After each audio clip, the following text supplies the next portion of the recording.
हर हर महादेव, जय माता दी। माँ भगवती की कृपा हम सभी पर इसी तरह बनी रहे, इसी आशा के साथ आज वीडियो में जानेंगे भगवान ईश्वर हमारे अंदर ऐसा कौन सा गुण देखते हैं जो हम नहीं देख पाते, वह देखता है और हम सभी को चुनता है अपनी भक्ति के लिए, अपनी अनुभूति के लिए, अपने संकेतों के लिए।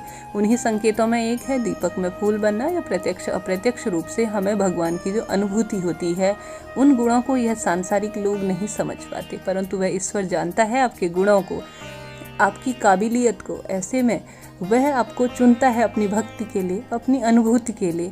आप इन गुणों को जरूर पहचानिए और अधिक आप सभी को जो है आध्यात्म के मार्ग पर बढ़ने के लिए स्वयं को प्रेरित करें। सबसे पहले देर न करते हुए आरंभ करते हैं।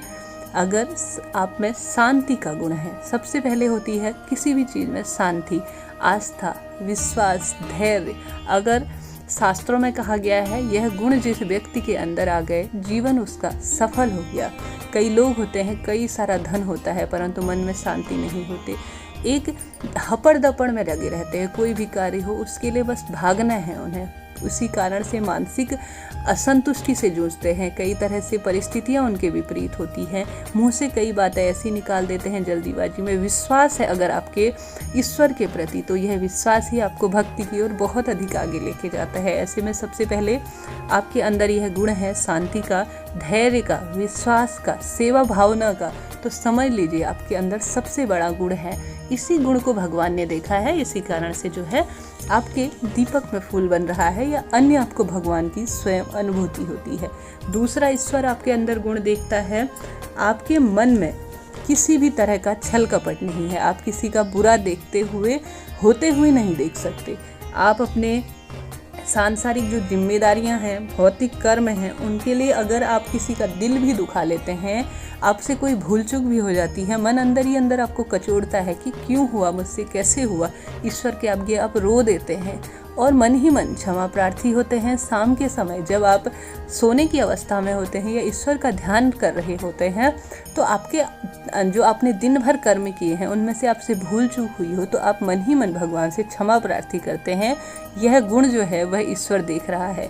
आपका जो गुण है कि आप जानबूझ के किसी का मन नहीं दुखा रहे हैं, आप जानबूझ के किसी भी कार्य को गलत नहीं कर रहे हैं, उसके पीछे का कारण ईश्वर जानता है। आपका सच्चा मन जो है वह ईश्वर देख रहा है। दूसरा, अगर आपके गुण अंदर यह संवेदनशीलता का गुण है, किसी का आप बुरा नहीं चाहते, तो यह सबसे बुरा आपका सबसे बेस्ट पार्ट है जीवन का। आपके शारीरिक जो आप धरती पर जन्म लिए हैं, एक ईश्वरीय गुण मान लीजिए अगर आपके गुण यह है, तो यह गुण जो है सभी को भगवान नहीं देख सकते। यह बात भी आप सभी को ध्यान रख लीजिए। अगर यह गुण आपके पास है तो भगवान ने इसे देखा है और इसी कारण से भगवान की आपको अनुभूति हो रही है।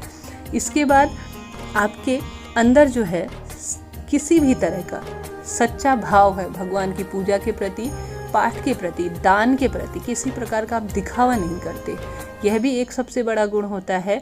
जैसे कहते हैं सबरी के बेर सुदामा के तंदुल, रुचि रुचि भोग लगाए। सबरी के बेर भगवान राम ने खा लिए थे और कृष्णा जी ने गरीब सुदामा के चावल खा लिए थे। उसी तरह से आपके पास अन्न धन का खूब भंडार नहीं है, जो है आप प्रभु को तेरा तुझको अर्पण क्या लागे मेरा कहते हुए अर्पित कर देते हैं। तो यह गुण जो है आप भगवान को दिख रहा है, साफ साफ दिख रहा है। ऐसे में यह गुण आपके अंदर है सच्ची भावना का। किसी की सेवा करते हैं बदले की भावना से नहीं करते। अपने बड़े बूढ़ों की आप सेवा करते हैं तो आप बदले की भावना से नहीं करते, बस आपको कर्म करना है, इस दृष्टिकोण से करते हैं। तो समझ लीजिए यही गुण आपका ईश्वर ने देख लिया है। इसी कारण जीवन में बहुत अच्छा होगा। ये ना सोचिए अभी परिस्थितियाँ कुछ विपरीत हैं, परिस्थितियों को बदलते देर नहीं लगती। तो धीरे धीरे जो है परिस्थितियाँ आपके अनुकूल होंगी। भगवान संकेत दे रहे हैं ना, तो बस उस पर विश्वास रखिए। इसके बाद जो है आप दया की भावना से बहुत अधिक जो है दयावान हैं। हर किसी के अंदर भी यह गुण नहीं होता। इसके साथ ही करुणा से भरे हुए हैं, परोपकार की भावना आपके अंदर है, सत्यवादिता है, मृदुभाषी हैं आप, मुंह से बहुत अच्छा मीठा बोलते हैं। आपके पास खूब सारा धन नहीं है, परंतु आप वाणी से बहुत अच्छा बोलते हैं, मन मोह लेते हैं। तो समझ लीजिए सबका सरस्वती आपकी जबान पर विराजमान है। तो यह गुण भी सबके अंदर नहीं होते, आप खास हैं इसलिए आपके अंदर यह गुण है। सत्यवादिता, सत्य बोलते हैं, उसके कारण आपने बहुत कष्ट सहे हैं, परंतु वह ईश्वर देख रहा है, उससे कुछ भी छुपा हुआ नहीं है, कण कण में उसका वास है। परोपकार की भावना है, बहुत अधिक दयावान है किसी भी के प्रति। आपके दादा दादी रहे हों, आपके बड़े बूढ़े कोई बीमार रहे हों, आपने खूब सेवा की हो, इसी कारण से भगवान आपको संकेत दे रहे हैं आपकी पूजा सफल करने के। भविष्य में देखिएगा फल सुफल होंगे। आप मुझे याद करेंगे इन बातों को लेकर कि अभी हमारे साथ गलत हो रहा है, परंतु जीवन में देखिएगा बच्चे इसका बहुत अच्छा सुख पाएंगे। आप शायद उन्हें बंद आंखों से देखें या खुली आंखों से देखें, प्रत्यक्ष अनुभव करेंगे। कर्म किए हुए कहीं नहीं जाते। ईश्वर का कर्म कर रहे हैं या किसी भी तरह का आप कर्म कर रहे हैं, तो ऐसे व्यक्ति जो हैं हमेशा ईश्वर के गुणों से विभूषित रहते हैं। यह कुछ गुण थे जो आप सभी के अंदर होंगे। आप महसूस कीजिए और ईश्वर का धन्यवाद कीजिए। यह गुण आप सभी को भगवान ने दिए हैं। वीडियो हेल्पफुल रही हो तो अच्छी लगी हो तो हर हर महादेव लिखना ना भूलें। जय माता दी। राधे राधे।